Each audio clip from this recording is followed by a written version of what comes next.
प्रत्येक जातीत वाद निर्माण करण्याचा प्रयत्न करतात, प्रत्येक धर्मात वाद निर्माण करण्याचा प्रयत्न करतात।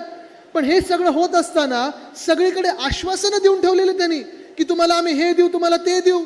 ओल्ड पेन्शन स्कीम वाल्यांना, जुनी पेन्शन योजनेवाल्यांना फसवून ठेवलेलं आहे, अंगणवाडी सेविकांना फसवून ठेवलेलं आहे। आता माझ्याकडे आशा सेवा वर्कर्स आलेल्या, त्यांचं पण मानधन आश्वासन दिलंय, पण अजून शासन निर्णय झाला नाहीये। तुमचं हिंदुत्व ते खोटं बोलण्याचं असेल, पण आमचं हिंदुत्व स्पष्ट आहे। रघुकुल रीत सदा चली आए, प्राण जाय पर वचन न जाय, हे आमचं हिंदुत्व आहे। शेतकऱ्यांना जी वचनं दिली आहेत ती पूर्ण केली, जी शहरी लोकांना वचनं दिली ती पूर्ण केली।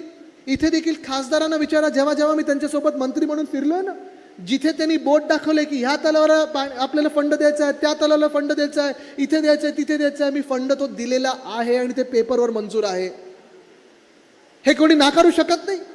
महाराष्ट्राचा विकास, देशाचा विकास, शाश्वत विकास सगळ्यांना एकत्र घेऊन चालायचं, जाती धर्मामध्ये वाद नाही लावायचा, हे आमचं हिंदुत्व आहे। आमचं हिंदुत्व हे राष्ट्रीयत्व आहे आणि हेच हिंदुत्व आम्हाला पुढे घेऊन जायचं आहे।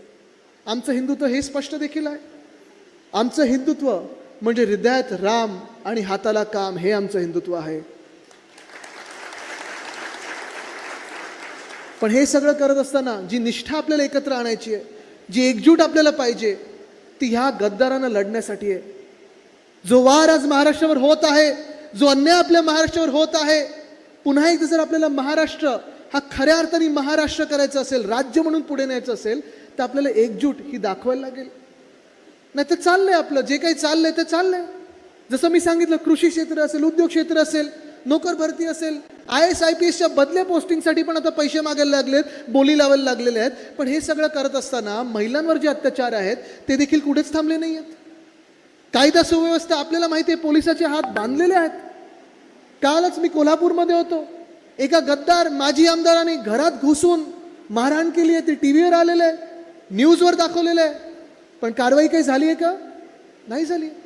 एक गद्दार मंत्री महिला खासदाराला शिव्या देतात, चला एका मिनिटासाठी सोडा, त्या खासदार आहेत एका मिनिटासाठी सोडा, त्या नेत्या आहेत, पण महिला तर आहेत ना, घाणेरड्या शिव्या टीव्हीवर देतात, काही कारवाई झाली त्यांच्यावर? नाही झाली।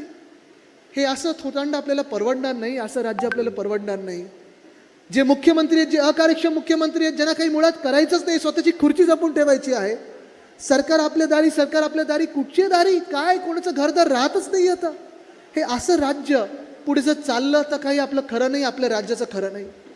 आणि म्हणून जो हा महान्याय, महानिष्ठा महाराष्ट्र हा जो संवाद मी साधत आहे, तो एकाच गोष्टीसाठी साधत आहे मी, की मला माझ्या राज्याला उत्तर द्यायचं आहे की तुम्ही माझ्या सोबत राहणार की नाही। आज मी तुम्हाला विचारायला आलोय।